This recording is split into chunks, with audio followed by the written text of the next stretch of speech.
अछि pH BPL. PH BPL कोन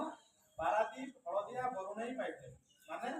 से pipeline ता पारादीप रु बाहरी तापर हळदिया जो कलिकता जो वेस्ट बेंगल जो हल्दिया अछि हल्दिया जायछि सेटो हल्दिया रु पुनी बरुणेई जायछि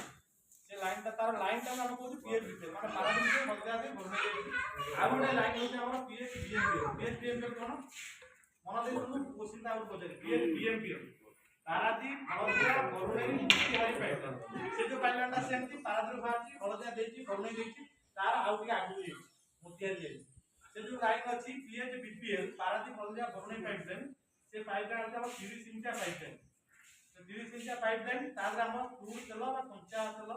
क्रूड ऑयल बा कंचा तेल प्रवाहित होछि जो 30 इंच पाइप अछि जो बड़ा पाइप अछि तार हम क्रूड ऑयल बा कंचा तेल प्रवाहित होछि आ गोटे 10 इंच पाइप अछि जो 10 इंच लाइन अछि सेटा ताका हम कहू पीएच बीएमपीएल पारादीप हळदिया बरुणेई मोतिहारी पाइपलाइन से पाइपलाइन भितरे हमर एलपीजी प्रवाहित होछि आपण माने जे हमर जो लाइन जाईछि से लाइन एमती ऊपर पड़िबे माने आपण जो बेस लेवल जो बिलर आपण चाष करूछन से मिनिमम 1 ରୁ 1.5 मीटर तळे अछि ताको अधिया भी खाइ करे जोडी लगे कसिबे कि बहुत तळे अछि से जो करछथि आउ अधिया तळे 4 मीटर तळे अछि तो जो लोकेशन नेबी सब थाय तार कोइ रोड कसिबे अधिया डेप्थ हो डाळा गजडी अधिया डेप्थ हो तो मिनिमम बेस लेवल ରୁ 1 ରୁ 1.5 मीटर तळे अछि से